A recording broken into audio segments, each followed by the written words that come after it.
یا علی مدد الوائز ابو علی wise number 51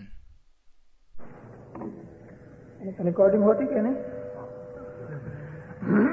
بھگت کاراروڑا نے اپنی کتاب میں لکھا ہے ہمارے پیروں نے اتنے گنان لکھے ہیں کہ اس کے 1 کروڑ پاٹھ ہیں 1 کروڑ پاٹھ ہیں. ویسے جو گنان جس کو ہم عام طور پہ شاستر سے جدا سمجھتے ہیں، ہمارے ہاں 2 چیزیں ہیں، شاستر اور گنان. شاستر یعنی گرنتھ، جیسے کہ سلوکا، من سمجھانی، بج نرنجن، ان کو ہم گنان کی کیٹیگری میں نہیں لیتے، ہم ان کو کہتے ہیں گرنتھ. گنان ایسے پرنٹڈ جو ہیں وہ 600 ہیں، بڑے چھوٹے سب. لیکن ابھی بھی بہت سے ایسے گنان ہیں کہ جو پرنٹنگ میں نہیں آئے اور بہت سے پنجابی شہروں میں یا سندھ کے اندر بولے جاتے ہیں.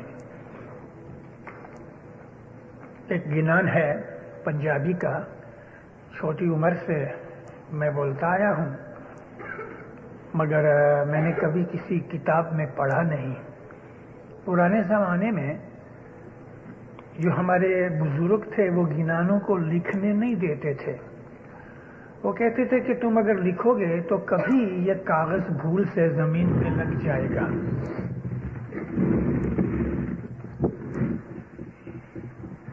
کیوں بھائی اتنا نزدیک کر دیا؟ تو وہ کہتے تھے کہ تم کاغذ پہ لکھو گے تو کبھی نہ کبھی زمین پہ لگ جائے گا تو بے ادبی ہوئے گی. کیسے ان لوگوں کے خیال تھے. اور آج میں ادھر دیکھتا ہوں یہاں کی جماعت میں مجھے ایک دن کہنا تھا، اچھا مجھے موقع مل گیا آج کہنے کا. میں بولا تھوڑا بھلے آپ لوگوں کو غصہ کروں، آپ لوگ گنان کی کتابیں پاؤں کے پاس رکھ دیتے ہو، ادھر بیٹھے ہوتے ہو، گنان پڑھ کے کتاب پاؤں کے پاس رکھ دی. یہ ٹھیک نہیں. قرآن شریف کو زمین پہ بھی رکھتے نہیں، وہ رحل بناتے ہیں لکڑ کی، اس کے اوپر رکھتے ہیں. آپ نے کبھی حضرت امام کی جو شادی کی فلم ہے دیکھی ہے؟ حضرت امام کو جب ام اللہ نے قرآن دیا تو محبت نے اس کو چوما ہے. قرآن شریف امام کے فرمان ہے. اسی طرح سے جو گنان ہیں وہ ہمارے رسول پاک کی حدیثوں کی طرح ہے، اور قرآن شریف کی تفسیر گنان ہے. گنان یا فرمان کی کوئی بھی کاغذ کتاب پڑھ کے یا تو گود میں رکھو، کھیسے میں رکھو، لیکن کبھی بھی اس کو زمین پہ مت رکھو. اور مجھ کو اچھا یاد بھی کرے، میں مکھی صاحب کا مڑیا صاحب کو عرض کروں گا کہ جس کو وارہ دے وے فرمان پڑھنے کا تو مکھی صاحب کے پاس جا کے وہ کتاب لے وے پھر پڑھے. تو ہمارے جو گنان ہیں پہلے لکھے نہیں جاتے تھے. ایک گنان ہے، گر دیوا گر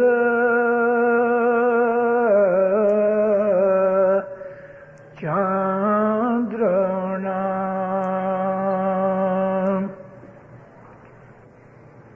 گر دیوا گر چاندرنا، سچا گر دیپک دریا،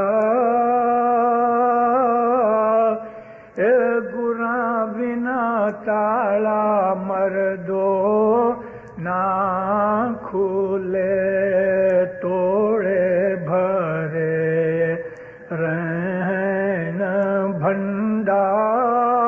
بھنڈار، اجیانا ساری تیرا پنتھ گھنا، ویرا مارا دھرمی ترے جیوڑا نا ڈرے شاہ جی. یہ گنان ابھی تک کسی پرنٹنگ میں نہیں آیا. تو ایسے بہت سے گنان ہیں کہ جو प्रिंटिंग में नहीं आई, मगर प्रिंटिंग में 600 गिनान हैं और हमारे दूसरे ग्रंथ हैं। टोटल 73 चौपड़ियां किताबें हैं, छोटी बड़ी 73। इसके अंदर जो बड़े बड़े शास्त्र हैं, पेशमस की मन समझानी है कि जिसके एक पेज के ऊपर 20 लाइनें हैं, इसको कहते हैं छुगा। तो 500 पेज की ये किताब है, 500 छुगे हैं। तो इसी तरह से फिर सदरुद्दीन माँ बाप की मोमन चितवेनी है, जिसके 630 पाठ हैं। फिर इमाम शाह ने मोटो 10 अवतार लिखा है, तो उसके 1000 से ऊपर पाठ हैं। तो ऐसा हमारी 73 किताबें हैं जो गिनानों और शास्त्रों की हैं। बहुत सी ऐसी किताबें हैं कि जो आप लोगों ने कभी ख्याल में भी नहीं आई होंगी। मिसाल आपको दूं, एक पीर सदरुद्दीन की बनाई हुई छोटी सी किताब है, उसका नाम है सूरत समाचार। किसी को बोलो तो वो समझेगा कि शायद सूरत का कोई डेली पेपर होएगा, जैसे बॉम्बे समाचार, लेकिन ये सूरत समाचार पीर सदरुद्दीन की बनाई हुई 600 बरस पुरानी किताब है। दूसरा क्या है?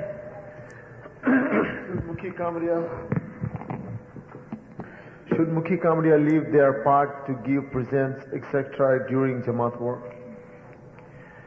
Mukhi Kamriya both cannot leave the gadi of Hazrat Imam Shah Pir, magar one by one they can do it. One by one they can do it.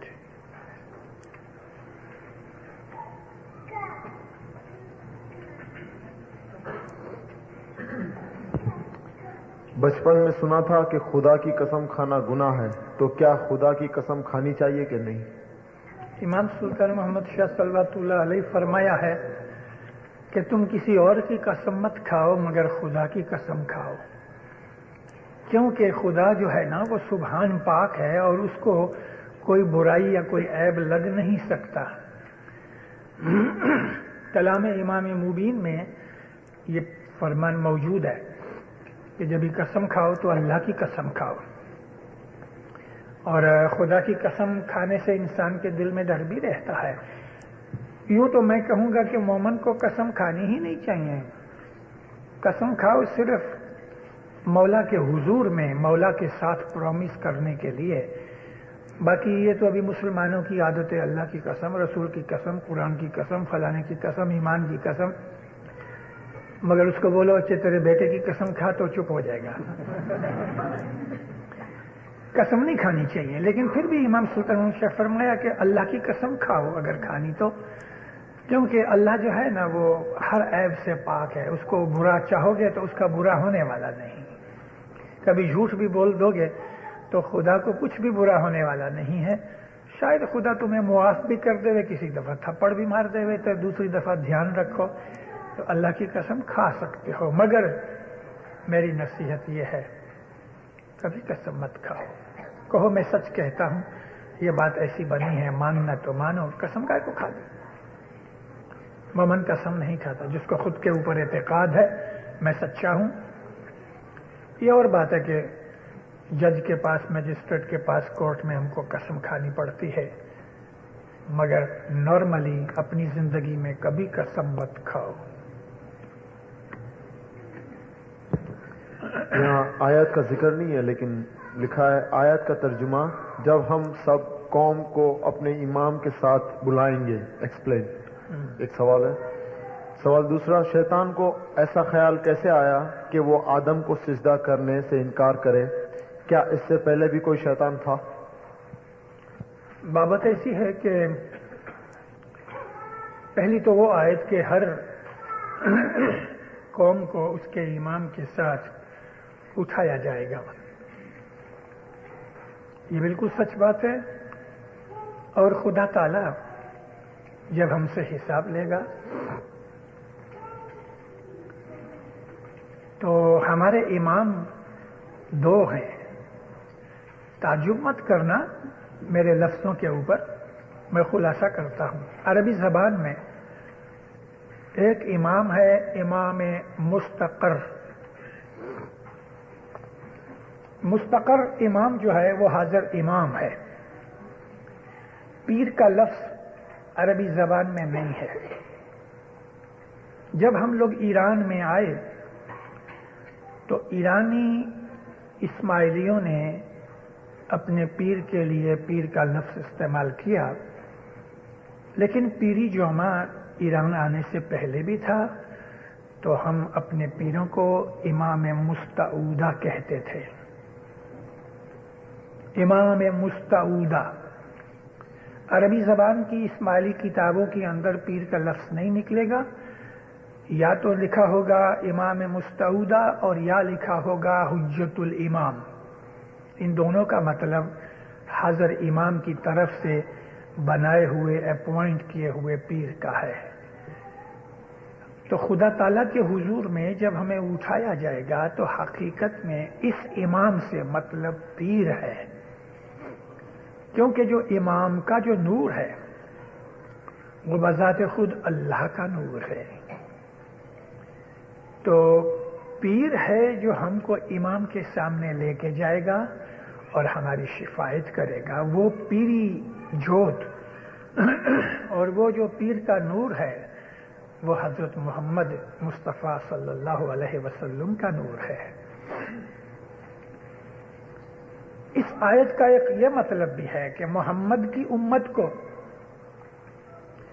محمد کے ساتھ اٹھایا جائے گا، عیسیٰ علیہ السلام کی امت کو عیسیٰ علیہ السلام کے ساتھ اٹھایا جائے گا، موسیٰ کی امت کو موسیٰ کے ساتھ اٹھایا جائے گا. تو وہ لوگ بھی اپنے زمانے کے امام مستعودہ بھی تھے اور امام مستقر بھی تھے. تو ہر قوم کو اس کے امام کے ساتھ بلایا جائے گا، اٹھایا جائے گا. مطلب یہ ہے کہ وہ لوگ کہیں گے کہ ہم حضرت امام شاہ کریم کے زمانے کے مرید ہیں. امت محمدی کہے گی کہ ہم محمد کے فالوور ہیں. موسیٰ کی امت الگ ہوگی. دوسرا کوشچن یہ ہے کہ عزازیل نے تکبر کیا. عزازیل جن کا بیٹا تھا، جن. اس نے عبادت کی اور فرشتہ بنا. یہاں تک عبادت کی کہ فرشتوں کا استاد بن گیا. اللہ نے اسے مقرر کیا کہ وہ دوسرے فرشتوں کو عبادت سکھاوے. اس لیے اس کا ایک لقب ہے معلم الملکوت، فرشتوں کا استاد. بس اس کو یہ تکبر آیا کہ اللہ نے آدم کو مٹی سے بنایا ہے، مجھ کو آگ سے بنایا ہے، تو میں اس سے بہتر ہوں. انسان کو جب عبادت ملتی ہے اور عبادت کی بلندیاں پاتا ہے، بہت دفعہ اکثر اوقات اس کو فخر آ جاتا ہے. مولانا حضرت امام نے امام سلطان محمد شاہ کے بارے میں بیت الخیال کا ایک فرمان فرمایا ہے کہ تم عبادت کرو گے اوپر پہنچو گے، لیکن تم تکبر کرو گے تو ساتھ میں جہنم میں چلے جاؤ گے. تکبر بہت سے فرشتوں نے بھی کیا. من سمجھانے میں پیر شمس نے قطرس فرشتے کا ذکر کیا ہے. قطرس ایک فرشتہ تھا، 70,000 برس عبادت کی اور عرش اللہ کے قریب پہنچا. آواز آئی، کون ہو تم؟ تو کہتا میں قطرس. تو اس کے جو پر تھے، پنکھ جل گئے اور گر پڑا. 70,000 برس توبہ کی اور عبادت کی، پھر اوپر پہنچا. ابھی اس کو یہ سمجھ نہ آئی کہ عرش العظیم کے اوپر پہنچ کے اس نے خود کی ہستی کو رکھا. کون ہو تم؟ میں قطرس فرشتہ. پھر گر پڑا. پیر شمس لکھتے ہیں 70 دفعہ ایسا ہوا. پھر اس نے عاجزی کی کہ یا مولا میں عبادت کر کے اوپر پہنچتا ہوں اور اوپر جا کے جل جاتا ہوں، میری مشکل کشائی کر۔ فرمایا محمد کے زمانے میں تیری مشکل کشائی ہوگی۔ انتظار کرتا رہا، رسول پاک کی نبوت کا اعلان ہوا، نیچے آیا۔ جب یہ نیچے آیا، یہ وہ وقت تھا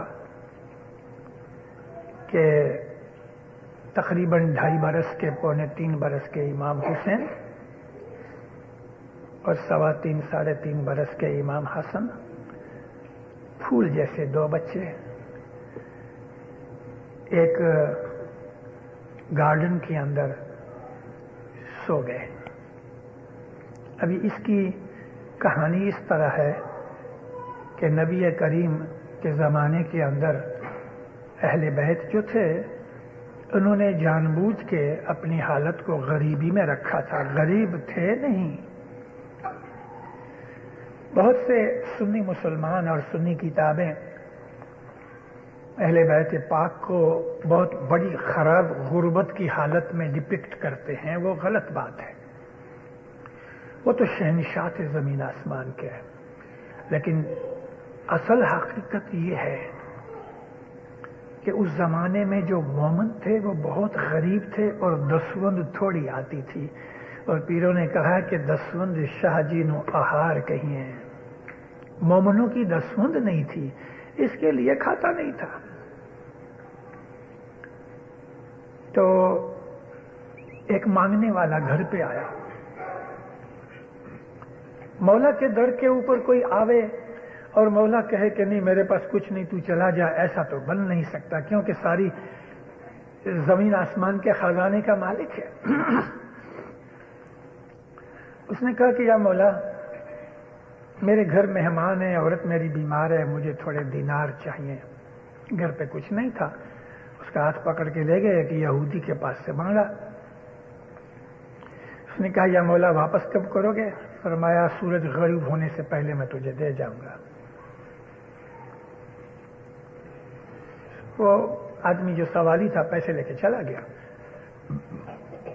مگر اس یہودی نے گروی مانگی کہ کوئی چیز گروی رکھو۔ حسن حسین ہاتھ میں تھے، کہا یہ میرے 2 بیٹے تیرے پاس گروی رکھتا ہوں۔ بہت خوش ہوا۔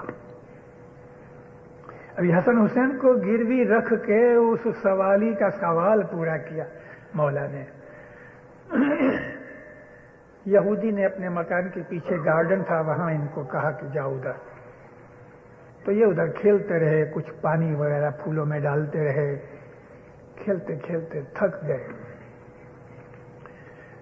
2.5-3 برس کی عمر، تو ایسا سوئے تھے، سورج تھوڑا اوپر آیا تو آپ کے منہ مبارک کے اوپر سورج چمکنے لگا، ایک بہت بڑا پھندار سانپ نکلا اور اس نے دونوں شہزادوں کے منہ کے اوپر سایہ کر دیا۔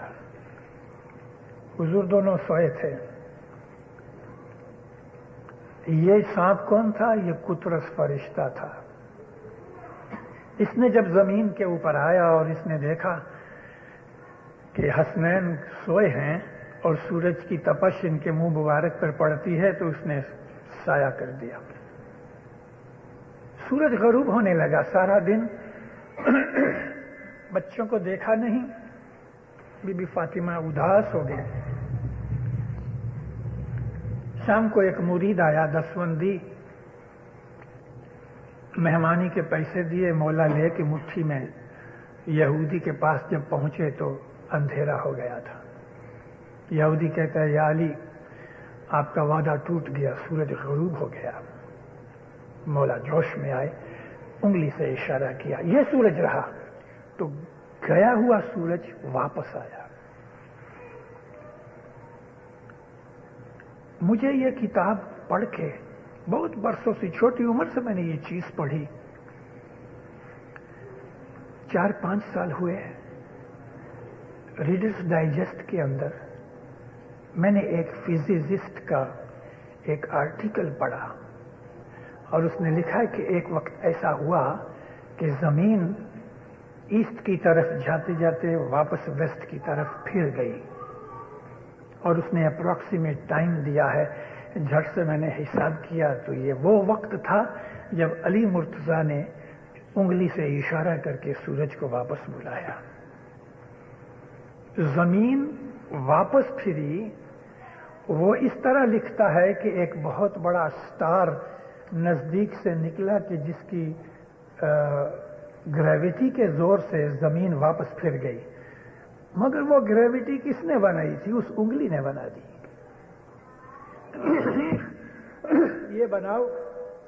یہ واقعہ بنا ہوا ہے۔ جب اس نے یہودی نے یہ دیکھا کہ غروب ہونے والا سورج واپس آ گیا، فوراً قدموں پہ گرا، مسلمان ہوا، اور حضرت حسن حسین کو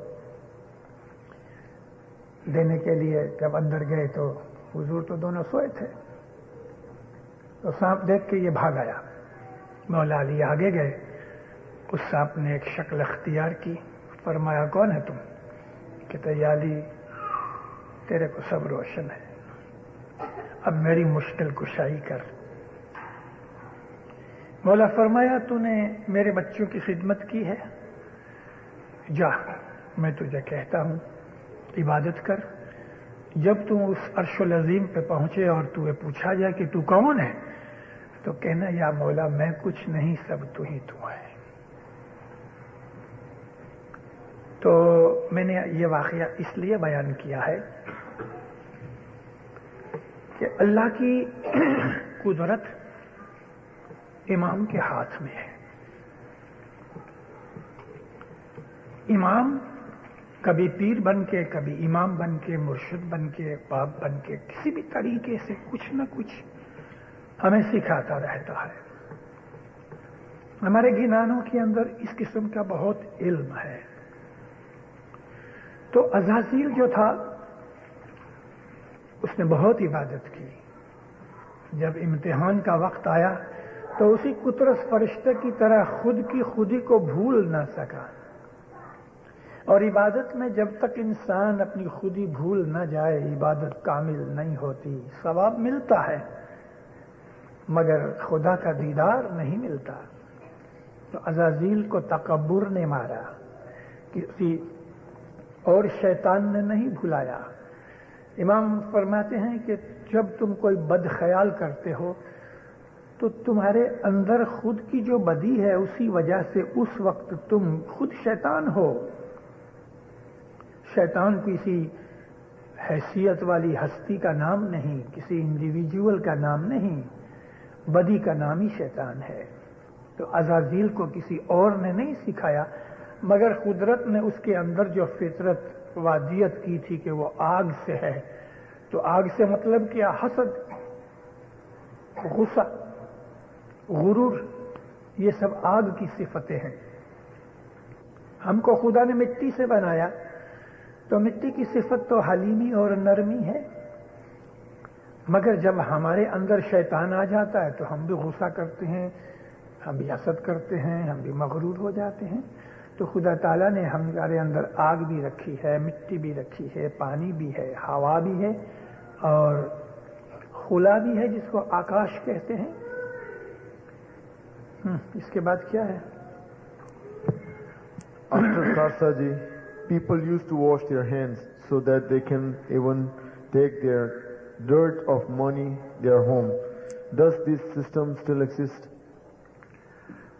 ہمارے بزرگوں نے یہ سسٹم اس لیے رکھا تاکہ ہم کو یہ خیال رہے کہ یہ جو پیسہ ہے یہ خدائی پیسہ ہے، اس کو ہم نے ہاتھ لگایا ہے۔ پیسہ کھانا تو ایک طرف، اس پیسے کی جو میل ہے نا وہ بھی ہمارے پیٹ میں نہ جائے، یہ ایک چیز رکھی ہے۔ مگر اس کے اندر ایک اور حکمت بھی ہے۔ ایک پیسہ یا ایک سینٹ ہزاروں ہاتھوں میں سے نکل کے آتا ہے۔ اس کے اندر ایسے ہاتھ بھی ہوتے ہیں کہ جن کو کوڑ کی بیماری ہوئے، ایسے ہاتھ بھی ہوتے ہیں جن کو کوئی اور بیماری ہوئے، تو اس کے جرمز ممکن ہے اس کے ساتھ رہے ہوئے، اس کے لیے پیسے صرف کارسازی ہی نہیں، اپنے گھر کے پیسے بھی جو ہیں نا ان کو بھی لکھ لو تو بعد میں ہاتھ دھو لو. مگر اس کے اندر حکمت یہ تھی کہ امام کے گھر کا پیسہ تو ٹھیک مگر اس کی میل بھی پیٹ میں نہیں جانی چاہیے. یہ ادب کی بات تھی.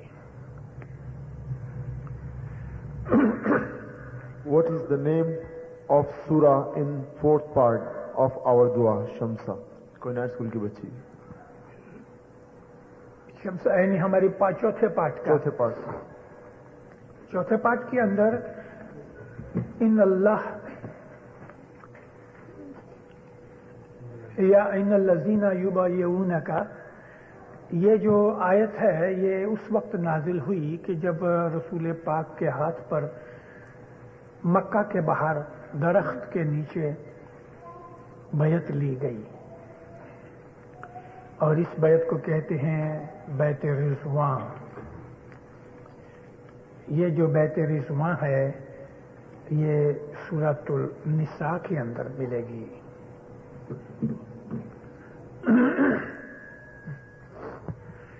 اسماعیلی مذہب میں موت کے بعد کے بارے میں کیا فلسفی ہے؟ موت، امام سلطان محمد شاہ فرمایا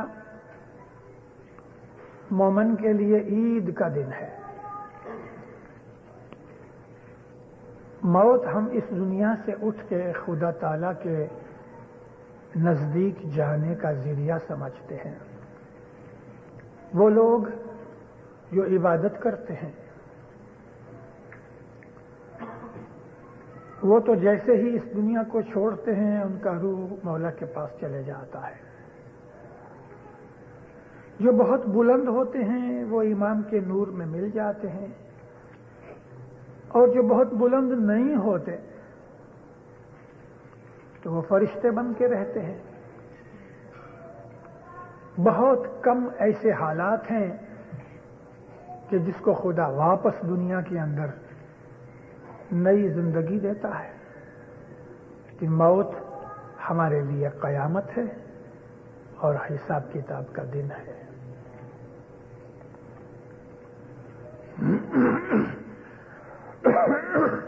قرآن کے اندر جو سجدے آتے ہیں وہ کرنا ہم پر فرض ہے کیا؟ بلا شک. اور اگر ہے تو ہمیں کیا بولنا چاہیے سجدہ کرتے وقت؟ اللہم لک سجودی و طاعتی.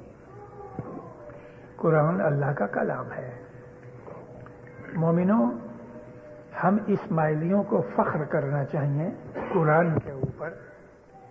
قرآن کے اوپر جتنا ہمارا حق ہے اتنا مسلمانوں کا حق نہیں. حضرت عمر کے گھر میں قرآن نہیں اترا، نہ حضرت ابو بکر کے گھر میں اترا. قرآن تو میرے مولا کے گھر میں اترا، علی نبی کے گھر میں قرآن اترا. اس لیے ہمارا حق قرآن کے اوپر سب سے زیادہ ہے. قرآن پڑھو اور سمجھو.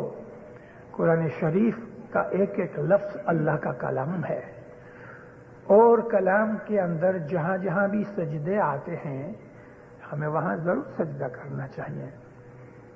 اور اس سجدے کے اندر ہمیں وہ سجدے کی دعا بولنی چاہیے کہ جو ہم کو ہمارے مرشد نے ہماری نماز کے اندر بتائی ہے. اللہم لک سجودی و طاعتی.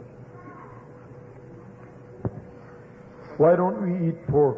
Give some reason with which we can convince the Christians. یہ سوال جس نے لکھا ہے ہاتھ اونچا کرے. شاباش. میں بیٹا تمہیں یہ پوچھتا ہوں کہ پاکستان کے اندر لیفٹ سائیڈ میں گاڑی چلاتے ہیں، یہاں کیا ریزن ہے کہ رائٹ سائیڈ میں چلاتے ہیں؟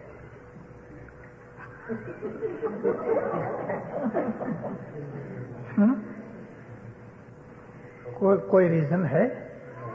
پھر کیوں چلاتے ہو؟ نہ ادھر تم رائٹ سائیڈ پہ گاڑی چلاتے ہو، ریزن پتا نہیں، چلاتے ہو نا. کیوں چلاتے ہو؟ لو ہے ادھر کا. اسلام کا یہ قانون ہے کہ پورک نہیں کھاؤ.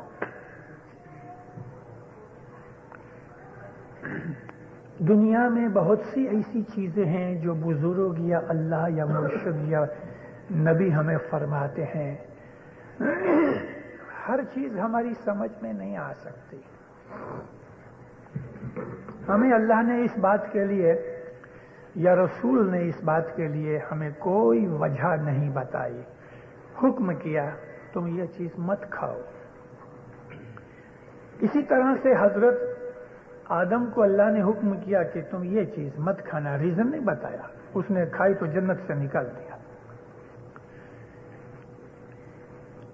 हमें हुक्म की ताबेदारी के अंदर हर चीज का रीजन पता नहीं लग सकता, मगर उसका कोई रीजन होता है और वो रीजन खुदा बेहतर जानता है। हमें हुक्म किया तुम मत खाओ, हम नहीं खाएंगे।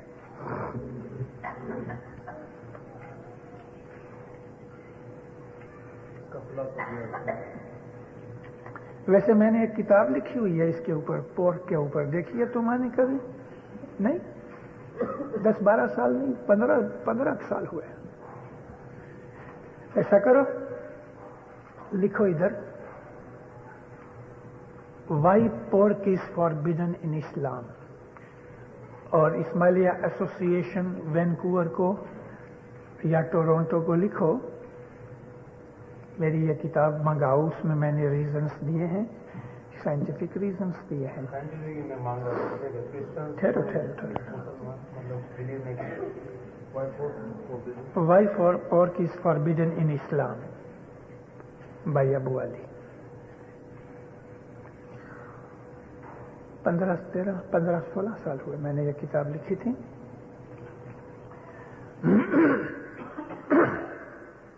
ये इधर एसोसिएशन को देना, 150 किताबें मंगाओ और 2 बच्चों को।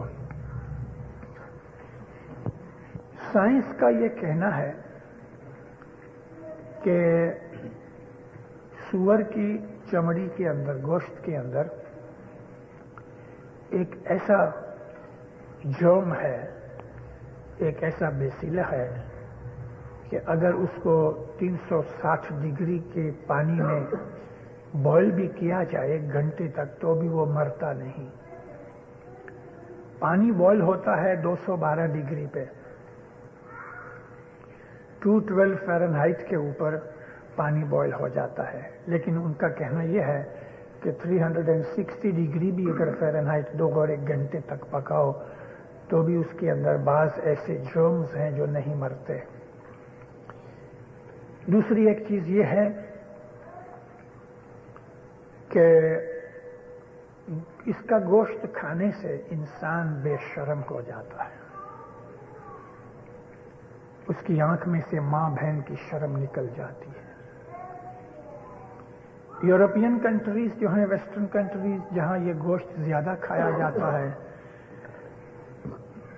वहां इस किस्म की शहवत परस्ती और ऐसी चीजें बहुत ज्यादा है। शर्म निकल गई, अदब निकल गया और इंसान ज्यादा खुद गर्ज बन जाता है। साइंटिस्टों ने यह भी कहा है कि पोर्क खाने से सबसे ज्यादा, अगर जो हमारे ब्लड के अंदर, जिसको हम कोलेस्ट्रॉल कहते हैं, ब्लड फैट, तो सबसे ज्यादा दुनिया के अंदर पोर्क खाने से होती है। बटर खाने से, चीज खाने से, अंडे खाने से, गाय का गोश्त खाने से कोलेस्ट्रॉल होती है ज्यादा, लेकिन पोर्क खाने से कोलेस्ट्रॉल बहुत ज्यादा होती है। इसका गोश्त खाने में बहुत सी बीमारियां होती हैं। टीबी की बीमारी यूरोप अमेरिका में बहुत है। आपको ये चीज अगर के मालूम करनी तो WHO की जो किताब है उसके अंदर पता लगेगा, यहाँ बहुत ज्यादा है। मगर टीबी की बीमारी का सिर्फ यही एक रीजन नहीं है, स्मोकिंग भी है और भी बहुत से रीजन हो सकते हैं। ये सब चीजें जो हम रीजन ढूंढे या मैंने कहे हैं, हो सकता है अल्लाह का कोई और ही रीजन हो जो हमें पता नहीं। ये तो हमने अपनी अकल से ढूंढे या हमने इस बात के लिए कयास किया, मगर खुदा ने एक चीज के लिए हमें कह दिया कि ये हराम है, वो चीज हराम हो गई। ایک فرمان میں ہے کہ تم عبادت کر سکتے ہو تو بول لو، لیکن ایک دوسرے فرمان میں ہے کہ جو شخص عبادت نہیں کرتا وہ حق کی روزی نہیں کھاتا۔ اس کی وضاحت کیجیے۔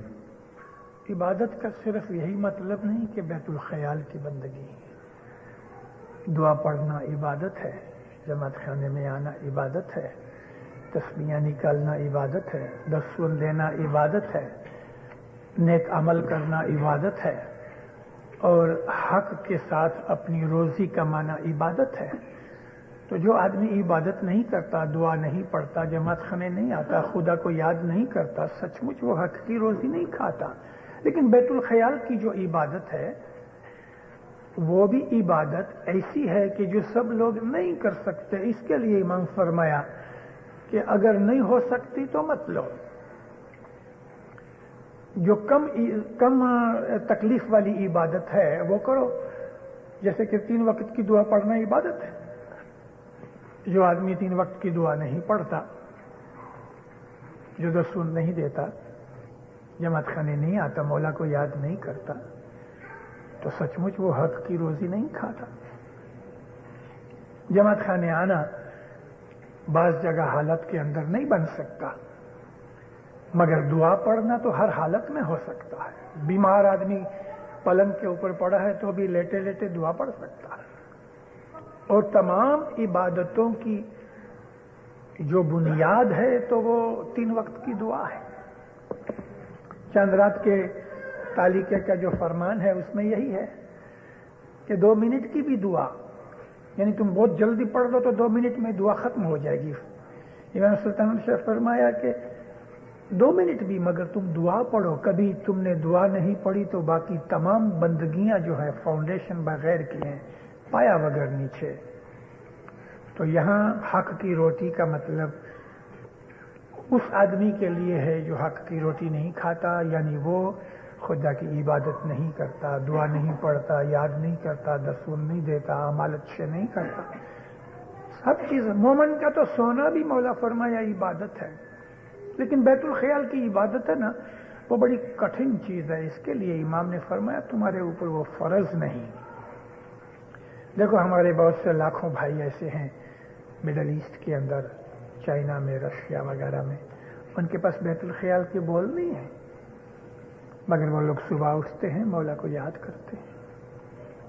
ایک دفعہ اگر امام کے حضور میں جا کے ہم نے مولا کو کہا خدا میں روز صبح 4 بجے اٹھوں گا، میرے کو بول دو، اور پھر ہم بول لے کے سو جائیں، تو مولا کو ایسا ہوتا ہے کہ تم نے تو پھر میرے سے چھلاوا کیا، یعنی دھوکہ کیا۔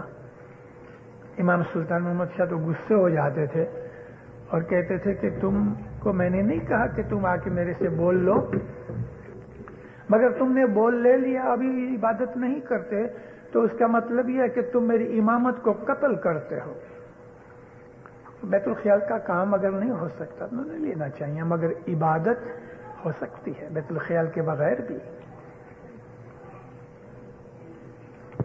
Did man came by creations or evolution? If man has been created, what do you say that about Pir Nasir Khusro stated that I was stone, then tree, and then a man? And if man has come by evolution, how do you compare Hazrat Adam alayhi salam creation? اور اس کے جیسا ہی ایک دوسرا سوال ہے، creation اور evolution کی theory میں جو کنٹروورسی ہے اس کی وضاحت کیجیے۔ کوئی کنٹروورسی نہیں ہے۔ ناصر خسرو امام مستنصر باللہ کے زمانے میں ہوئے۔ ناصر خسرو پہلے اثناعشری تھے، بعد میں اسماعیلی بنے۔ ان سے پہلے ہمارے پیر جو ہندوستان میں آئے، یا ان سے پہلے مولانا امام حاکم علیہ السلام نے ہمیں جو کچھ بھی فرمایا وہ بالکل حقیقت ہے۔ مسلمان لوگوں کے اندر اور اسی طرح سے کرسچنوں کے اندر یہ ایک غلط امپریشن پڑا ہے کہ خدا تعالیٰ نے एक कुम्हार की तरह मिट्टी का एक पुतला बनाया और फिर उसको फूंक मार के जिंदा कर दिया। खुदा कर सकता है ऐसा, मगर खुदा ने ऐसा नहीं किया। अरबी जबान का जो लफ्ज आदम है उसका मतलब मिट्टी से बना हुआ। पीरों के जब गिनान पढ़ो तो पता लगता है कि ऐसे तो हजारों आदम हुए, हजारों। इंसान जो अब हम इधर बैठे हैं, हम उस आदम की नस्ल में से नहीं कि जिसको मिट्टी का पुतला बना के खुदा ने फूंक मार के जिंदा किया। ऐसा आदम कभी दुनिया में हुआ ही नहीं। आदम तो बंदर में से पैदा हुआ और बंदर दूसरे जानवरों में से, और वो जानवर कीड़े मकोड़ों से, और वो कीड़े मकोड़े वेजिटेशन में से। इस तरह से ये दुनिया के ऊपर एक स्पर्मटोजा, एक एमीबा, एक सिंगल सेल पैदा हुआ। वो सिंगल सेल मिट्टी और पानी की आमेजश से बना, उसको आदम कहा गया। हमारे पीरों ने ये जो 10 अवतार की थियोरी बना रखी है वो हिकमत से बनाई, और उसके अंदर हिकमत ये है कि हम इवॉल्व हुए। जैसे कि इमाम सुल्तान मोहम्मद शाह की फरमान में भी है कि मौलाना रूमी ने ऐसा ख्याल किया कि मैं भला कहाँ था इंसान से पहले, तो कहने लगा सोच सोच के उसने इबादत में ये चीज पाई कि मैं बंदर था, बंदरों में से पहले मैं दूसरे जानवरों में था। ये इर्तिकाई मंजिलें तय करके इंसान पैदा हुआ। कुरान शरीफ के अंदर इस किस्म के इशारात हैं। कुरान जो है वो तफसील नहीं देता, कुरान इशारा करके चला जाता है। क्योंकि अगर खुदा ताला कुरान में तफसील देता तो इतनी बड़ी ज़ख़ीम किताबें बन जाती कि इंसान उसको हाथ भी ना लगाता। फिर भी देखो ना, इतना मुख्तसर होने पर भी कुरान शरीफ कितना बड़ा है कि 6,500 से ज्यादा आयतें हैं उसके अंदर।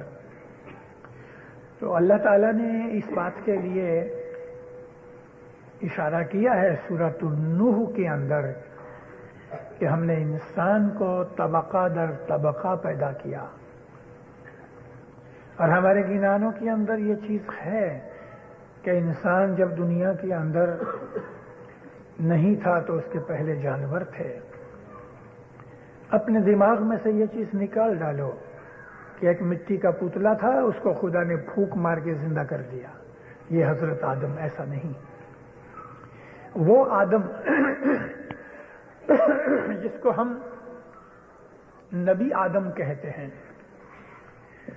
वो आदम अबुल बशर नहीं थे। अबुल बशर जो थे, यानी सबसे पहला जो आदम था वो कोई और था। इस किस्म के मौला अली फरमाते हैं कि 30,000 आदम हुए, और पीर हसन कबीरद्दीन ने तो लिखा है कि 8 लाख आदम हुए। 8 लाख आदम हुए। तो ये ख्याल कि आदम मिट्टी से फूंक मार के खुदा ने बनाया, वो गलत है। जब हम छाटा डालते हैं तब बाज लोग 2 उंगली से डालते हैं, कोई 1 उंगली से डालते हैं। हमें ये बताइए कि छाटा किस तरह डालना चाहिए। छाटे के अंदर कम से कम 3 उंगलियां होनी चाहिए। मौलाना हाजिर इमाम बाज दफा 1 ही उंगली से छाटा डालते हैं। वो तो पाक साथ है, वो छाटा ना भी डाले यूं ही कह देवे जब तुम्हारे गुनाह मुआफ,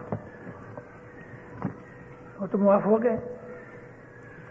लेकिन हमको सिखाया गया पीर सदरुद्दीन के जमाने से कम से कम 3 उंगलियां छाटा देने वाले मुखी कमरिया या दूसरे अमलदार जो हैं उनको 3 उंगलियां डालनी चाहिए और 3 दफा छाटा देना चाहिए।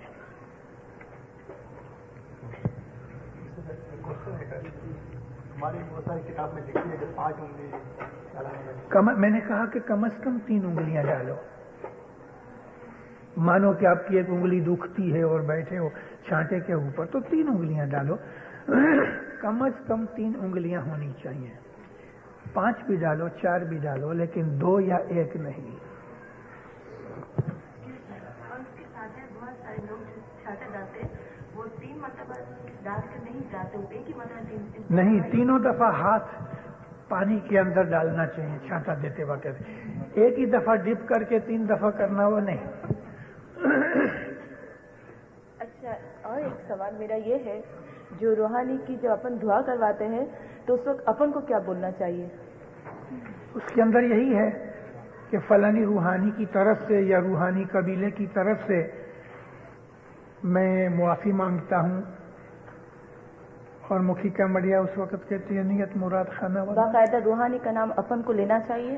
ऐसा बोलने की जरूरत नहीं, हम का नियत कर लो काफी। अच्छा, और ये है कि जिस तरह कुरान शरीफ की अपन के रिलीजन में कितनी इंपॉर्टेंस है, और अगर इतनी है तो why don't we advise our kids to read it? अरे हजरत इमाम ने तो फरमान किए हैं इसके मुतालिक। बन सके तो इधर स्कूल के अंदर कुरान पढ़ाओ, बच्चों को सिखाओ। मैं 7 बरस का था तब से मैंने कुरान सीखना शुरू किया। हालांकि उस जमाने के अंदर कोई इस्माइली जानता नहीं था, तो सुन्नी मौलवी मेरे घर पे आता था, के लिए सलाह नहीं देता कि आप किसी गैर कौम वाले को इधर बुलाओ। मगर कभी आप में से कोई भाई के बहन जानती हो कुरान पाक को पढ़ना, तो उसको अरबी सिखा के अरबी के लफ्जों में पढ़ाओ। नहीं होता तो कम से कम उसका तर्जुमा पढ़ो। तर्जुमा, वो तर्जुमा कि जो इस्माइली एसोसिएशन ने इस्माइली प्रेस में से आज से 40-45 बरस पहले निकाले थे 10 पारे, वो तर्जुमा बहुत अच्छा है। और हाजिर इमाम के पास हमने एक दफा पूछा, मौलाना हाजिर इमाम ने पिकथॉल का तर्जुमा मंजूर किया है। साहब ने फरमाया it's very good translation. Mohammad Marmaduke Pickthall, उसका इंग्लिश ट्रांसलेशन है, ब्यूटीफुल ट्रांसलेशन है। कि सब पूछ रहे कि अगर अपन मौला का रोजा रखते हैं तो सिर्फ क्यों सुबह 6 बजे से लेकर 10 बजे तक रखते हैं, क्यों नहीं सारा दिन रखते? मैंने उसका खुलासा किया था यहाँ।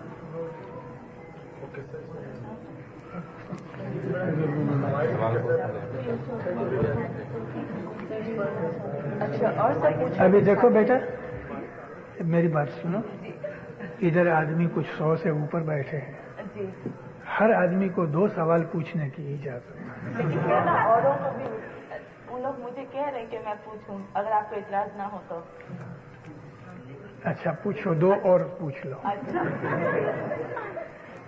अच्छा, वो पूछ रहे हैं कि जब छाड़ा डालते हैं तो नेल पॉलिश के लिए पूछ रहे हैं क्योंकि बहुत सारे लोगों की नेल पॉलिश लगी हुई है। जो शख्स भी छांटा देने के लिए बैठे, उसको एक दिन पहले मुखी कमड़िया को मैं अर्ज करता हूं कि एक दिन पहले कहना चाहिए कि कल तुम छांटे पे बैठो। लेकिन खुद कभी वो मुखी कमड़िया मुखियानी कमड़ियानी हैं तो उनके नाखून जो हैं वो साफ होने चाहिए, मर्द के भी औरत के भी, दोनों के नाखून साफ होने चाहिए। एक जगह मैं छांटा लेने के लिए गया तो एक बुजुर्ग शख्स बैठे थे, ऐसा हाथ पड़ा था। मैंने देखा कि उसके नाखून काले हो गए मैल से। मैं उठ के चला गया दूसरे के पास, उसको बहुत बुरा लगा। जब ये सब काम खत्म हो गया तो मैं खुद उनके पास गया। मैंने कहा आपका हाथ देखो। बेचारा शर्मा गया। तो हमेशा जो आदमी छांटा लेने के लिए जावे, जिसके पास छांटा देने वाले का फर्ज है कि उसका हाथ साफ होने चाहिए, हाथ में कोई बीमारी भी नहीं होनी चाहिए, कोई फोड़ा, फिंसी या स्किन डिजीज, ऐसे आदमी को छांटा नहीं देना चाहिए। एक और बात है, एक जगह अफ्रीका की बात है, एक औरत ने छांटा लिया। अभी वो बेचारी 5-6 घंटे पहले हेयर सैलून में जाके 100-150 शिलिंग दे के आई और बाल वगैरह बनाए थे। पेंट वगैरह करके मेकअप करके आई थी। अब जो छांटा दिया तो मेकअप खराब होता है, तो उसने ऊपर दुपट्टा पछेड़ी रख के ऐसा कर दिया, उसको बोला इधर छांटा दो। ये बात मेरे पास आई, फिर मैंने वाज में इस चीज का जिक्र किया कि छांटा मुंह के ऊपर है। सिर्फ बाज आदमी सिर्फ आंखों में छांटा देते हैं, ऐसा नहीं, सारा फेस जो है फेस के ऊपर छांटा दो। और उस दिन मेरी बहनों बेटियों को कहता हूं कि मेकअप मत करो, क्या हुआ एक दिन खराब हुआ तो। एक सवाल तेरा बाकी है। हमें जो पगार मिलता है उसमें से 10वां निकालनी चाहिए या सिर्फ जो अपनी जात पर खर्च कर। सॉरी, मैं सवाल दोहराता हूं। हमें जो पगार मिलता है उसमें से 10वां निकालनी चाहिए या सिर्फ जो अपनी जात पर खर्च करते हैं उसमें से निकालें, यानी किराया वगैरह निकालने के बाद 10वां निकालनी चाहिए। अपनी पगार में से, अपनी आमदनी में से गवर्नमेंट का टैक्स दे दो और बाकी जो बचे उसमें से 10वां निकाल के उसमें से खाओ, कपड़े बनाओ, घर का किराया दो, बत्ती के खर्च वगैरह दो, क्योंकि तमाम चीजें तुम्हारे खुद के इस्तेमाल के लिए हैं। सिर्फ पेट में जावे वो तो पेटांदी हो गया। हमारे मजहब के अंदर मौला ने फरमाया है कि जो पेटांदी हैं वो 10वंदी नहीं है। जो सिर्फ अपने खाने पर ही 10वां देता है उसको 10वंदी नहीं गिना माँ बाप ने। 10वां तो वो है कि तुम्हारे मुतालिक, तुम्हारे बीवी बच्चों के मुतालिक जितने भी खर्च हैं वो पाक पैसे से हो गए। और वो तभी पाक होता है कि जब सारी कमाई में से, तमाम कमाई में से सिर्फ पगार की नहीं और भी कुछ कमाई हो सके, तो मिसाल इंटरेस्ट आता है या हमें कोई वारसा मिल गया या हमने कोई लॉटरी ले ली, उसमें से भी 10वां बराबर अता करो। ये कोई वॉलंटियर साहब है? हाँ। If after duty they will give us double jura, what we have to take it or not? और सर्टनली मुखी कमड़िया की तरफ से कभी 3 जुरे मिलते होंगे तो आमीन, ये बख्शीश है, बख्शीश से इनकार मत करो। जब हम इस चीज पर ईमान रखते हैं कि खुदा की मर्जी के बगैर एक पत्ता भी नहीं हिल सकता, तो फिर हम में से न चाहते हुए भी गलत काम क्यों होते हैं? खुदा ताला ने इंसान को ताकत दी है कि अच्छा बुरा समझ सके, और अल्लाह ताला ने कुरान शरीफ में इसी तरह से कहा गया है कि खुदा ताला ने तुमको अच्छाई बुराई सब की तलकीन करके तुमको फ्रीडम ऑफ एक्शन दे दिया है। इसलिए तुम खुद अपने अमाल के मुख्तार हो। खुदा की मर्जी के बगैर पत्ता भी नहीं हिलता, और खुदा की ये मर्जी है कि तुमको वो उसने खुद मुख्तारी जो दे रखी है उसमें बदी और नेकी दोनों की तालीम भी दी है। और खुदा ने कहा अच्छा देखूं मैं तुम क्या करते हो। तो तुम्हारे अमाल के अंदर खुदा दखल नहीं देता, मगर उस वक्त दखल देगा जब उसके पास जजमेंट का काम आएगा। How to sit in ibadat with concentrations and different stages of ibadat. ये बैतुल ख्याल की चीज है, मैंने अपनी बैतुल ख्याल की आवाज में कह दी थी। કારસાદી ના પૈસા તો મેલ ધોઈ નાખાય છે, તો પછી જમાતખાનાની રજ મેલ શા માટે ઘરે લઈ જવાય છે, યા નાના બચ્ચાઓના મોઢા પર તથા માથા પર લગાડવામાં આવે છે? आजिज़ी और ह्यूमिलिएशन जाहिर करने के लिए इसमें कोई बुराई नहीं है। वो कारसाजी की जो मेल की बात है मैंने उसका खुलासा कर दिया है।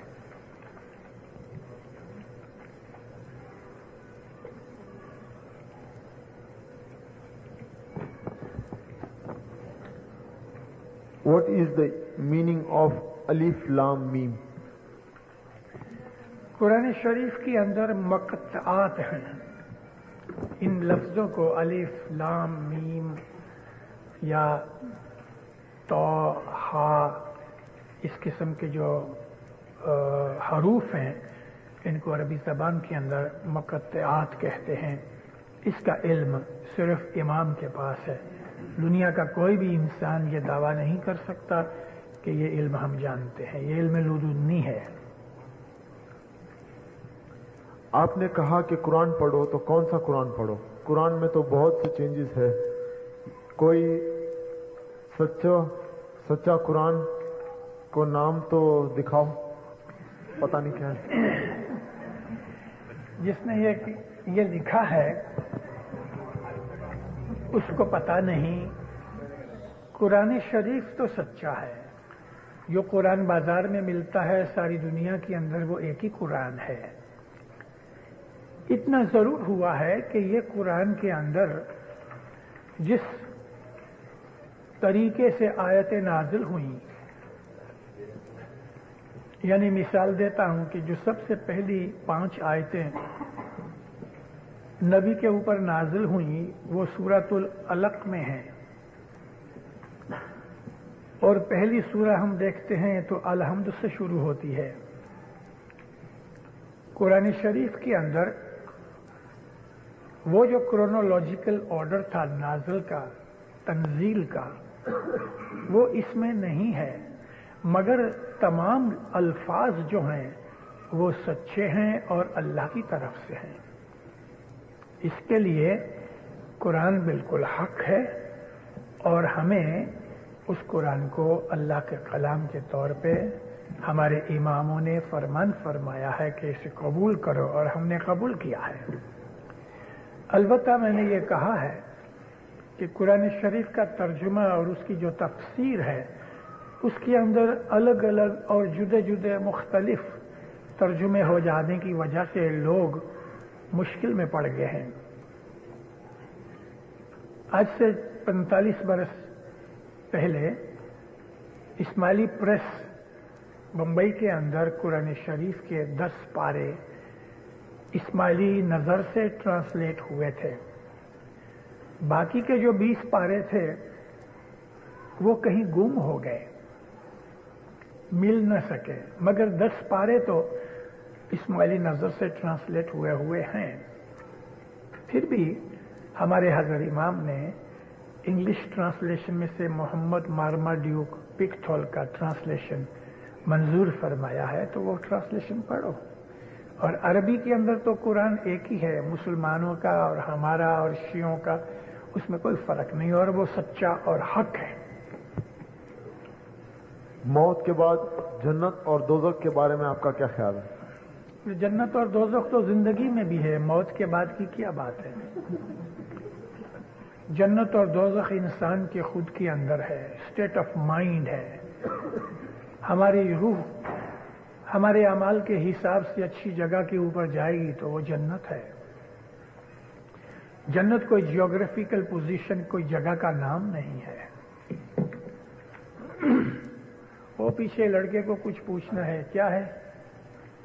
जो दसवंत की बात है, अगर माँ बाप अपने बच्चे को दसवंत के पैसे निकाल के फिर उसमें से जो पैसे देते हैं तो वो उन बच्चों के ऊपर दसवंत फर्ज नहीं, क्योंकि बाप ने दसवंत निकाल के उनको पैसे दिए।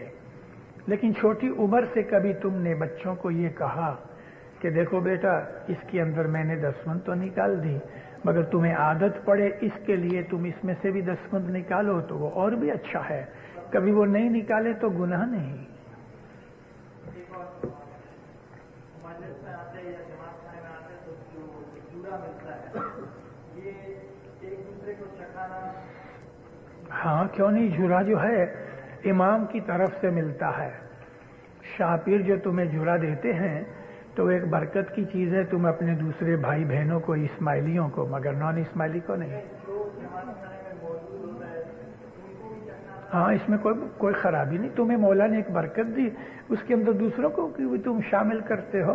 वो तुम्हें खिलाए, तुम उनको खिलाओ। मुझे इसलिए ये सवाल है कि तकरीबन 5-6 साल पहले मैंने एक मिनट साहब से पूछा था यही सवाल, तो उन्होंने कहा कि तुम्हें दूसरों को नहीं चढ़ाना चाहिए, क्योंकि ये तुम आए तो पीर ने या इमाम ने तुम्हारे पर राजी होकर ये जूरा दिया है। अब एक एग्जाम्पल है, ये तो जीरा है जो तुम्हारे हाथ में तो तुम चढ़ाते हो, अगर इमाम तुम पर राजी होकर 5 जीरे दे देगा तो तुम अपने दूसरे भाइयों को चखाओगे? वो चखने की चीज नहीं है बेटा, वो चखने की चीज नहीं है, मगर वो चीज के जो तुम दूसरों के साथ शेयर कर सकते हो। हाँ, इम्पोर्टेंस यही है कि हम आज सैकड़ों साल से बात क्या होती है कि हमारे बहुत से मिशनरी जो स्टूडेंट एज में होते हैं उनको हर चीज का इल्म नहीं होता, मगर उम्र बड़ी होने से, तजुर्बा होने से, इल्म सीखने से, बुजुर्गों के बैठने से बहुत सी चीजें हमें पता लगती हैं। तो ये चीज हमें आज सैकड़ों साल से बताई गई, और ये चीज सिर्फ इधर ही नहीं, कभी तुम ईरान जाओ या तुम और किसी इस्माइली मुल्कों के अंदर, यानी खोजों में नहीं, मिसाल में तुम्हें दूंगा, अफगानिस्तान है, ईरान है, सलमिया है, तो वहां भी दुआ कराते वक्त जूरा मिलता है, तो वो जूरा 2 हाथों में लेके सबको चखाते हैं। इमाम की तरफ से जो बरकत मिली उसके अंदर तुम दूसरों को भी शामिल समझो। कभी तुम को इमाम ने हीरे दिए तो तुम एक हीरा दूसरे भाई को दे सकते हो। देने की बात दे सकते हो, लेकिन जहाँ तक मेरा ख्याल है ऐसा तो कोई नहीं होगा,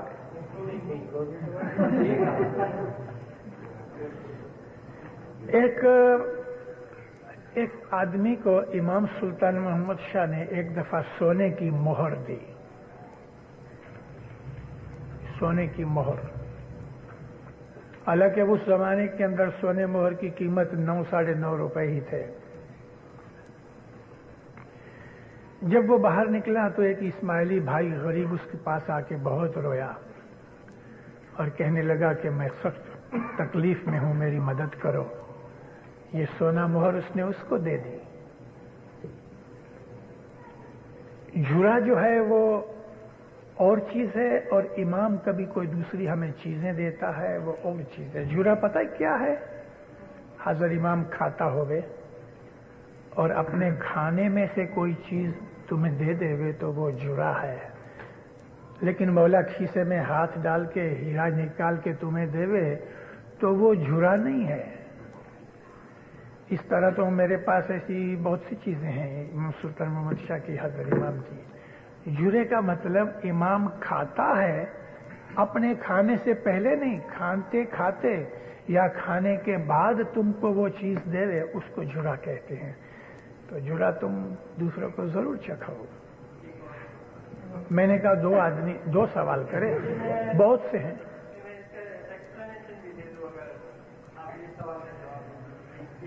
कनाडा से मिशन साहब आया था, मुझसे ये सवाल पूछा था, मुझे सेटिस्फाई नहीं कर सके, इसलिए सोच रहा था कि आपसे पूछ लो अगर आप परमिशन दे। हाँ बोल। इस तरह के नौवीं या लाइफ, ये पुराने जमाने में इस तरह था कि आप 5 साल की खिदमत अंजाम दें तो मौला आपकी जो कि अपना 5 साल है वो कबूल करते थे, या आप लाइफ की खिदमत अंजाम दें तो लाइफ का मेंबर बनते थे। इसी तरह इस जमाने में तो आप जो भी है पाकिस्तान में 500 रुपये दे दे तो आपकी 5 साल की खिदमत पूरी हो जाती है, या आपके पास 5000 रुपये है तो आप 5000 रुपये दे के लाइफ के मेंबर बन जाए। अब इसके मुकाबले में अगर एक गरीब आदमी है जो जमात की खिदमत करता है, 5 साल उसने किया या 10 साल किया, उसको तो कभी मौला ने या किसी को। अरे बहुत है बेटा, बहुत है। कभी तुमने 5 बरस खिदमत की तो तुम्हारे ऊपर ये फर्ज नहीं, मगर तुम्हें इजाजत है कि मुखी के पास जाओ और कहो मुखी साहब मैंने 5 बरस मैंने खिदमत की है, मुझको 5 साल का काम बख्श दो। तो देख मैं तुम्हारे सामने बैठा हूं। मौलाना हजरत इमाम के साथ मुआवजा के अंदर मौला गाड़ी से निकले तो मेरे कंधे पे हाथ रख दिया, तो मैं हाथ बांधे हुए साथ चलने लगा। मौला चलने लगे, मैं चलने लगा, क्योंकि हाथ पड़ा था। मेरे से बातें करते रहे। बातें करते करते सीढ़ियां चढ़ने लगे। अभी जो सीढ़ी थी ना वो जरा तंग थी और मैं इमाम के 7 कदम तो नहीं रख सकता, 1 कदम पीछे रहूं। तो सीढ़ी के करीब आके इमाम ने अपना हाथ छोड़ दिया, मगर बातें जारी रखी और मैं इसी तरह से हाथ बांधे पीछे पीछे मौला को जवाब देता गया। ऊपर पहुंचे मौला तो अंदर लाइफ की मेहमानी थी, लाइफ डेडिकेशन की। मैं लाइफ में नहीं था। तो मौला तो बातें करते करते दरवाजा ऐसा लगाया, धक्का लगाया, दरवाजा खुला, मौला अंदर चले गए और मुखी जो साथ पीछे थे उसने दरवाजा बंद कर दिया। मैं बाहर खड़ा रह गया। सरकार जाके बैठे, ये हजरत इमाम की 1958 की बात करता हूं। मौला जब भी बैठ गए तो हमारे मिशनरी जाफर अली सूफी थे, उसको बोला मेरी दुआ सीस दो। ऐसा मौला देखने लगे, वेर इज अबू अली? तो अब्दुल्ला शमगान जी हमारे एग्जीक्यूटिव काउंसिल के प्रेसिडेंट थे, तो उसने साहब को कहा कि खुदा he is not in life, call him in. आया आदमी बुलाने के लिए कि मौला तुझे अंदर बुलाते हैं। मैं जाके बैठा तो मौला मेरी तरफ देख के हंसने लगे और फरमाया मैं तुम्हें बख्शिश देता हूं। मैंने मौला के हुजूर में सर झुकाया, शुक्राना अदा किया। मैंने कहा खुदा मेरी वाइफ जो है वो भी इसमें नहीं है, मगर आधे पैसे दूंगा, 100 शिलिंग मेरी तनख्वाह में से काट देना। साहब हंस पड़े, बोले अच्छा कबूल किया। मैंने 1 पैसा नहीं दिया लाइफ का। हजरत इमाम का ये फरमान है, अभी मैं इसमें बोल रहा हूं और ये रिकॉर्ड हो रहा है कि ऐसे बहुत से लोग हैं जिन्होंने 5 साल की कोई जमात की खिदमत की है और पगार नहीं ली, तो वो मुखी कामड़िया को आके कहें तो मुखी कामड़िया के ऊपर फर्ज है कि उसकी रिकमेंडेशन करके भेज दो, मौला उसको 5 साल की बख्शिश देता है। अरे बाजों को तो लाइफ की बख्शिशें मिली हैं, ऐसा कोई लाजिम नहीं है कि पैसे ही देने चाहिए। लेकिन तुम्हारे पास पैसे हैं और तुम मुफ्त सेवा करके पैसे नहीं देने चाहते तो भी तुमको मुफ्त काम मिल सकता है, मगर खिदमत के बाद। Nothing wrong. जूइश लड़की से शादी करना अगर मना है तो क्यों? यहां शिकागो में नया गिनान बोलना क्यों मना है? क्यों मना किया गया है? कुरान शरीफ के हिसाब से ज्यू जो हैं वो अहले किताब हैं, क्रिश्चियन भी अहले किताब हैं। उनके साथ शादी करने के लिए हमको मना नहीं, मगर काफर के साथ शादी करने की मना है। जैसे कोई कम्युनिस्ट है, वो काफर है, खुदा को नहीं मानते। और ऐसे भी आदमी के जो कम्युनिस्ट नहीं हैं मगर खुदा को नहीं मानते, तो उनके साथ शादी करने के लिए अल्लाह ने मना किया है। हम इस्माइली मजहब वाले तरीकती और हकीकती हैं। हम जब भी गैरों के साथ शादी करते हैं तो बहुत सी तकलीफें खड़ी हो जाती हैं, और वो तकलीफों में एक तकलीफ तो ये है कि जब हम किसी गैर कौम में शादी करते हैं तो अगर उसको इस्माइली बना भी डाला तो भी अपने मजहब को समझना उसके लिए इजी नहीं।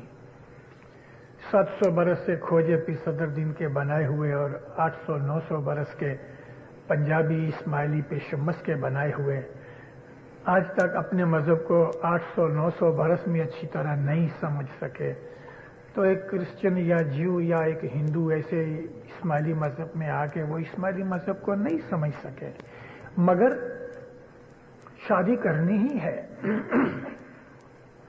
पहले उसको इस्माइली बना डालो। हम मना नहीं करते, हम सिर्फ फिल्टर करना चाहते हैं। उसको पहले इस्माइली बनाओ, 6 महीने 12 महीने तक वो इस्माइली बना रहे या बनी रहे, उसके अंदर उसको इस्माइली मजहब की, इस्लाम की खसूसन तालीम दो। अगर वो मुसलमान नहीं तो पहले उसको इस्लाम सिखाओ, फिर लगे कि नबी ये इस्माइली मजहब के ऊपर इसका एतकाद आ गया है, फिर उसके साथ शादी करो। मगर यूं ही पसंद आ गई और इस्माइली उसको नहीं बनाया और शादी करके बाद में सोचा कि चलो इस्माइली बनाओ, तो मौलाना हसन इमाम इस चीज के खिलाफ है। मैं खुद एक मामले के अंदर किसी एक की अर्ज लेके गया था अपनी एक मुलाकात के दौरान में, तो हसन इमाम ने मुझको जरा जोरदार अल्फाज में कहा, I don't like this marriages of convenience. यानी कन्वीनियंस मैरिजेस क्या है? पसंद आ गए, हमने शादी कर ली, या ग्रीन कार्ड चाहिए और शादी कर ली। ये कन्वीनियंस की जो मैरिज है मजहब को खराब करती है, मौला को बिल्कुल पसंद नहीं। अब होता क्या कि अगर इस्माइली नहीं बना, उसके बच्चों को बहुत तकलीफ होती है। उस आदमी के बच्चे के जिसकी औरत, या उस औरत के बच्चे के जिसका खामिद इस्माइली मजहब में नहीं, उनकी औलाद को बहुत तकलीफ होती है ईमान पैदा करने में। कोई ऐसा हो 100 में से 2, 4, 5 के जो अच्छे मोमन बन सके। औलाद की खातिर इस काम के अंदर बहुत सोच समझ के कदम उठाओ। गैर कौम के साथ शादी करना बुरा नहीं है, लेकिन फिर उसके अंदर हम, अगर लड़का है और वो गैर कौम की लड़की से शादी करता है, तो उसका ये मतलब है कि उसने अपनी कौम की लड़कियों को बुरा समझा और गैर कौम की लड़की को उसने अपनी कौम की लड़कियों से बेहतर समझा, जिसके अंदर हो सकता है कि उसकी बहनें भी होंगे। तो हम अपनी कौम की लड़कियों को हल्का समझ के गैर कौम के अंदर जाएं, या अपनी कौम के लड़कों को हल्का और खराब समझ के गैरों के साथ शादियां करें? शर्म की बात। लेकिन फिर भी मजहब के हिसाब से हमारे मौला ने मना नहीं किया। कभी सचमुच शादी करनी है और मोहब्बत हो गई तो उसको कहो पहले इस्माइली बनो। कम से कम 6 से 12 महीने इस्माइली बनने के बाद फिर शादी करो तो कह सकते हो कि मैंने इस्माइली से शादी की है। और गैर कौम को हम अपने मजहब में लेते हैं, और कभी हमने गैर कौम को अपने मजहब में ले लिया तो उनके साथ हम ही शादियां करेंगे, फिर कोई दूसरे नहीं करेंगे। हम उनके साथ शादियां नहीं करेंगे तो कौन करेगा? मगर उसको पहले इस्माइली बनाओ।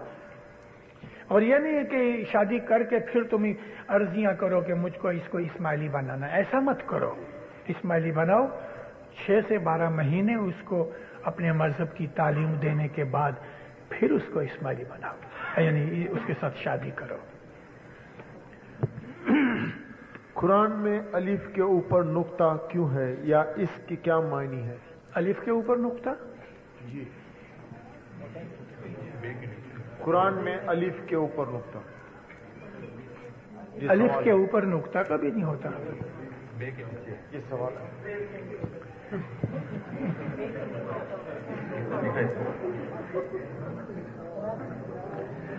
अलिफ के ऊपर नुक्ता तो नहीं होता, लेकिन जबर होती है, शद होती है, मद होती है। मैंने, चलो कोई उस्ताद मेरा निकला कि जिसने अलिफ के ऊपर नुक्ता बना दिया।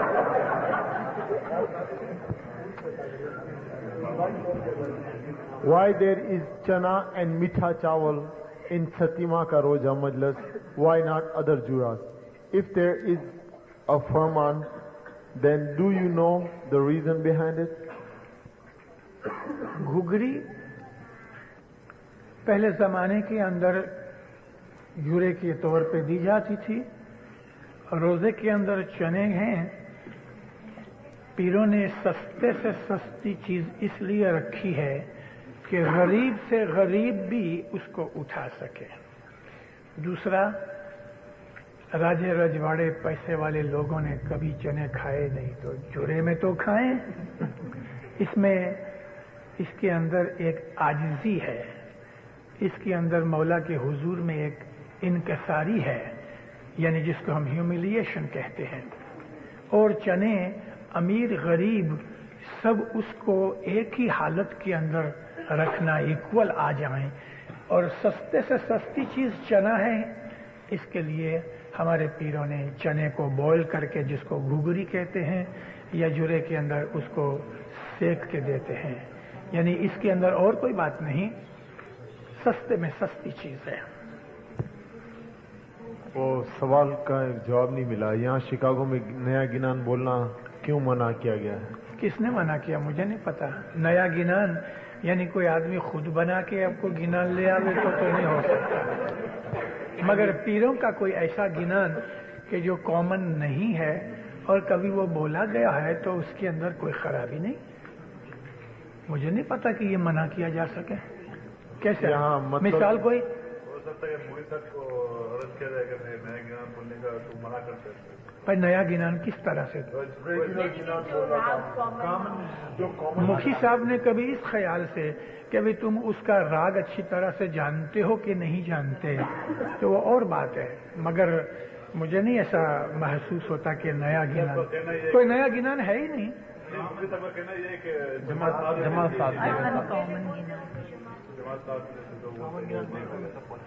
तो बच्चों को सिखा के फिर जमात में बोलो ताकि तो कोई बोल सके।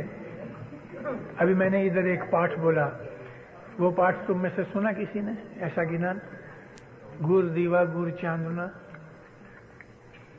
ऐसे ऐसे बहुत से गिनान है। उसके अंदर कोई ऐसा कोई लाजिम नहीं है कि सारी जमात उसमें साथ देवे ही देवे, लेकिन कभी हम नए गिनान, नए का मेरा मतलब वो गिनान कि जो हम कॉमनली नहीं पढ़ते, कभी हम वो जमात में नहीं पढ़ेंगे तो फिर जमात को पता भी कैसे लगेगा कि और भी ऐसे बहुत से गिनान हैं। मैंने एक दफा शम्स का एक गिनान पढ़ा, गुर आप नड़ेला पगे लाग मनावो, गुर आप नड़ेला पगे लाग मनावो, कल संधि अड़ेला कुछ लेखा लिखावो, ए लेखा लेख धनिएला मत पढ़ो लेखु लेखे, शाह मरो आपे भन्न घड़ेला, शाह मरो या पोई वेखे। लंबा गिनान है। तो ऐसे बहुत से गिनान हैं जो आम जमात ने कभी नहीं सुने, तो कभी कभी जमात को ऐसे गिनान भी सुनाने चाहिए।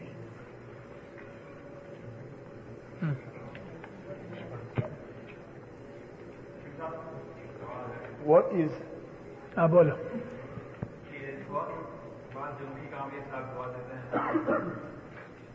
तस्वीर में जो हम खेले की दुआ मांगते हैं, दुआ लिखते हैं, वो बात दफा मांगते हैं, बात दफा नहीं मांगते, क्या होता है? हर वक्त मांगते हैं, मैंने तो कभी ऐसा नहीं सुना कि नहीं। हाँ हाँ, देखो जिस वक्त आवे शफा पड़ा होता है, जब तक आवे शफा उठ नहीं गया तब तक दुआनियत खैर नहीं होती। तस्वीर निकालता है वो भी नहीं मानता, इसलिए कि मुझे साथ दुआ में बोल देते हैं। एक पहली दुआ के बाद दुआनियत खैर होती है।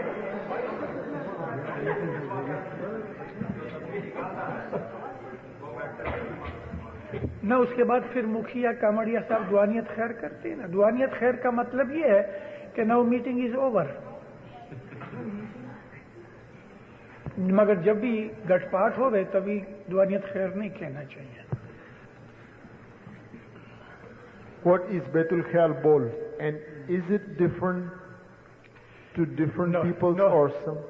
ये क्वेश्चन इधर नहीं आ सकता। दसवंत और ज़कात में क्या फर्क है, खुलासा करें। दसवंत उश्र है और ज़कात ज़कात है। उश्र 10% है और ज़कात 2.5% है। یہ دونوں چیزیں عشر اور زکوٰۃ مل کے ہم 10 جس کو ہم 8واں حصہ کہتے ہیں 12.5%.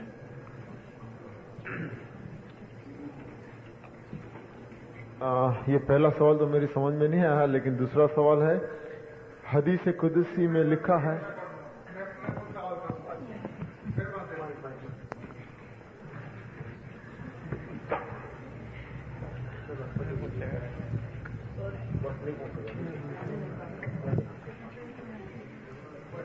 ایسا ہی بولو. سوال 3 ہے. نورانی فیملی کے ممبر حج پر جاتے ہیں کہ نہیں؟ مولا کے حکم سے جاتے ہیں. ہر زمانے کے امام کی فیملی میں سے کوئی ایک شخص حج پہ جاتے ہیں اور وہ نیت کرتے ہیں ساری دنیا کے اسماعیلیوں کی طرف سے حج کرتے ہیں. دوسرا سوال جو میں نے آپ کو پرسنلی پوچھا تھا وہ ہے تاکہ ینگ جنریشن کو بھی پتا چلے. حدیث قدسی میں لکھا ہے کہ اے محمد اگر تو نہ ہوتا تو مجھے دنیا پیدا کرنے کی ضرورت نہ تھی، اور اگر علی نہ ہوتا تو تجھے بھی بھیجنے کی ضرورت نہیں تھی.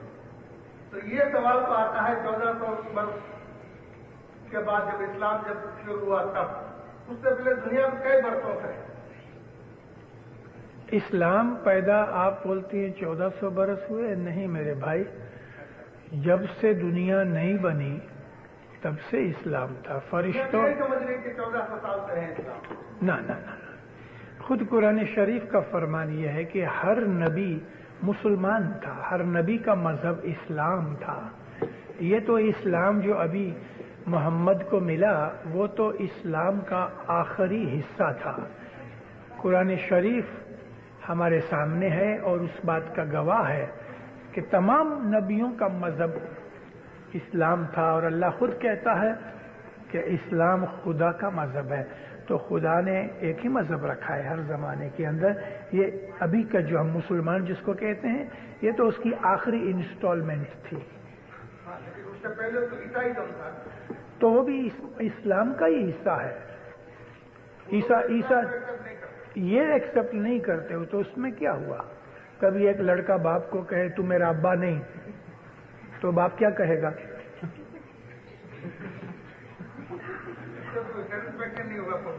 نہیں، کرسچن لوگ دیکھو، کرسچن جو ہیں انہوں نے محمد کو قبول نہ کیا، لیکن وہ جو موسیٰ والے ہیں وہ عیسیٰ کو قبول نہیں کرتے.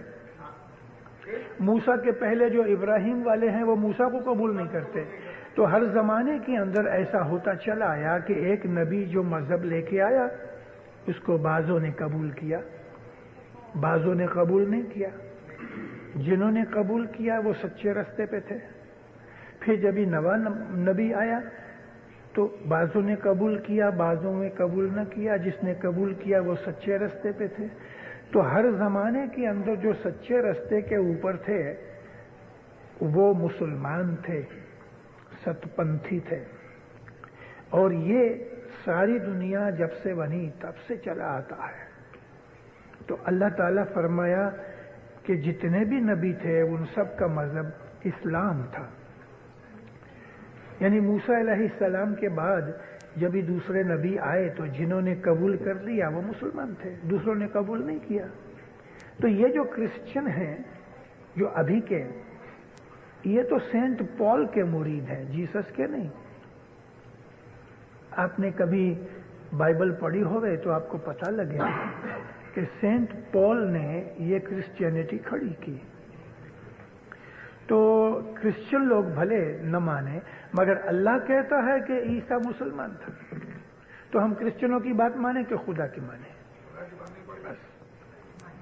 تو خدا کہتا ہے کہ ہر نبی کا مذہب جو تھا وہ اسلام تھا. پھر ان کی وفات کے بعد بہت سو نہیں مانا. میں آپ کو بولوں ہم مسلمان ہیں نا، دوسرے سنی بھی مسلمان ہیں، وہ علی کو نہیں مانتے، ہم مانتے ہیں. تو اسی طرح سے ہر زمانے میں ہوا. اور آخری تیسرا سوال یہ ہے کہ اماموں کی ہسٹری میں जैसा कभी अपने क्या करीम हाजिर इमाम के टाइम में हुआ, पिछले कोई इमामों ने अपना बेटा छोड़ के पोतों को गादी दी? हजरत अली से लेके हजर इमाम तक ऐसा नहीं हुआ, मगर वो एक ही बात है, मजहब का बुनियाद ये है कि एक ही नस्ल एक ही चीज हो गई, और जो पोता है वो भी बेटा तो है ही ना।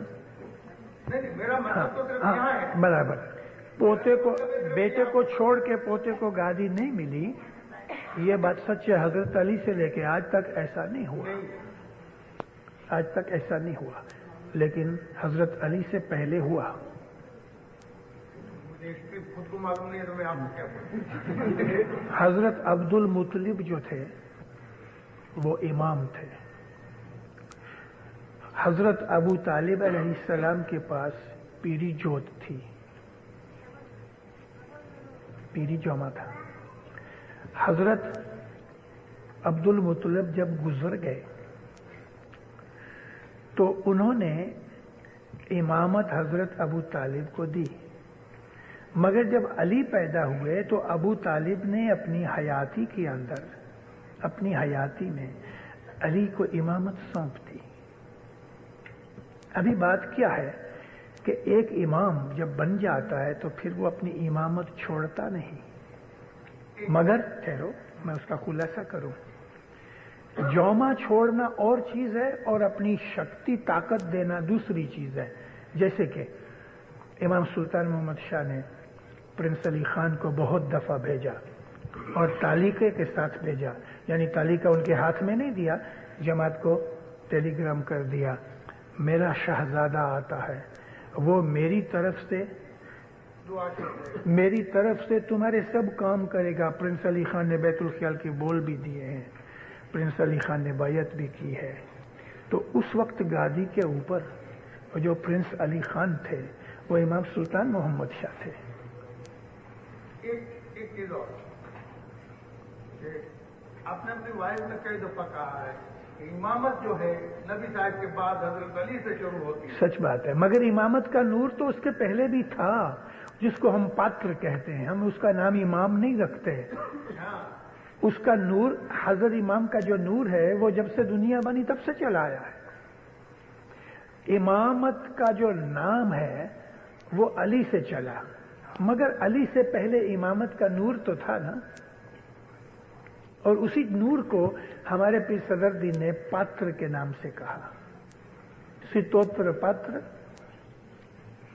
और 49 इमाम। तो ये सितोत्र पात्रों के अंदर ऐसे बहुत से नाम हैं जिनके अंदर नबूवत और इमामत साथ है, जैसे कि हजरत इब्राहिम। यानी इमामत का नूर अली से चला तो फिर हमारे मजहब का पाया हिल जाता है। ये इमामत का नूर तो जब से दुनिया बनी तब से है, हर जमाने के अंदर इमाम था। भाई मैंने अपनी वाजों में कहा है और हमारे पीर सदरुद्दीन ने कहा, पीरों ने कहा है, खुद इमाम सुल्तान मोहम्मद शाह के फरमानों में है, हजरत नबी की हदीसों में है कि हर नबी के अंदर मेरा नूर था। नबी ने कहा कि खुदा ताला ने सबसे पहले मेरा नूर बनाया, फिर मेरे नूर से सारी खलकत बनाई। हजरत इब्राहिम के अंदर मोहम्मदी नूर था, मूसा के अंदर नूर मोहम्मदी था। तो इसी तरह से जो इमाम है, हजरत अली के एक हिस्ट्री की एक लाइन लगा के हमने बाउंड्री बनाई, इसके बाद की चीज को हमने ले लिया, क्योंकि उसके पीछे की चीज जाएंगे वो इतनी बड़ी है कि हमारे दिमाग में नहीं आएगी। तो सिर्फ आलिमों के लिए वो चीज छोड़ दी गई। अभी भी देखो ना, हजर इमाम को हमने पकड़ दिया, इमाम सुल्तान मोहम्मद शाह की शक्ल भी हम बहुत से भूल गए और नाम भी भूल गए। दुआ के अंदर आता है तो ठीक है, या अली शाह माँ बाप तक का, या हसन अली शाह माँ बाप तक, बाकी के सभी इमामों को तो हम भूल गए। तो हर जमाने के अंदर आलिम लोग होते हैं कि जो पुरानी हिस्ट्री के ऊपर मास्टरी करते हैं। आम लोग जो होते हैं उनको हाजिर चीज ही उनके सामने रखी जाती है। इमामत का नूर अली से पहले भी दुनिया के अंदर था, कभी जाहिर था कभी बातुन में था। जैसे कि अब्दुल मुत्तलिब के अंदर जाहिर में था, अबू तालिब के अंदर बातिन में था, मगर नूर इमामत अबू तालिब में भी था, अब्दुल मुत्तलिब में भी था, हजरत हाशिम में भी था, अब्दुल मुनाफ में भी था, सब में था। उनको हम पात्र कहते हैं। नाद अली का मतलब क्या है?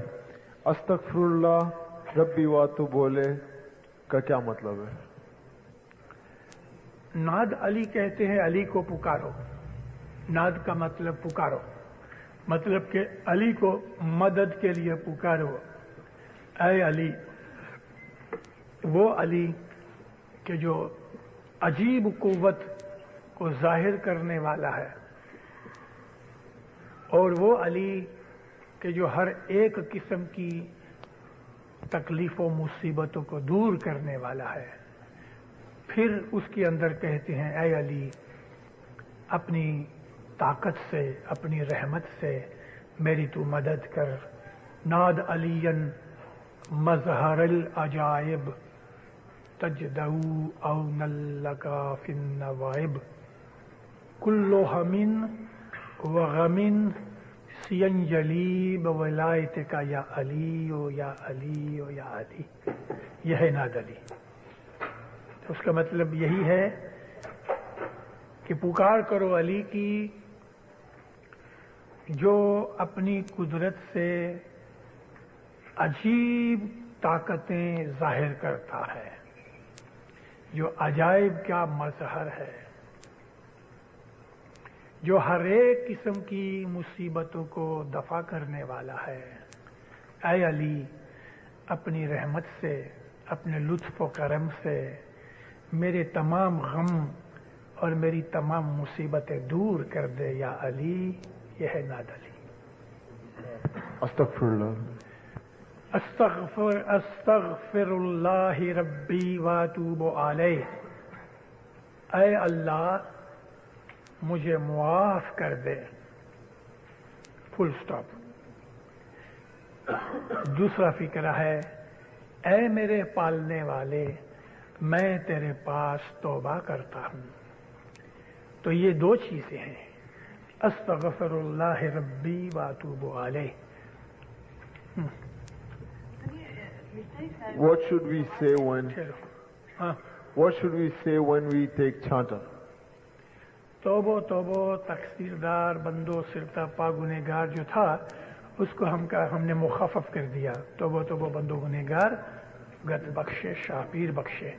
तो चाटा देने वाले फरमाते हैं शाहपीर बख्शे। 3 दफा कह के फिर चाटा दिया जाता है। क्या बात है तुम्हारी? एक किनान का पाठ है, 5वीं सने 25 16 ने 8 12 14 तो ये 84 फेरों को अलग अलग 35 25 का डिवीजन। हाँ, 4 युग जो थे उनके अंदर, पहले युग के अंदर 35 लाख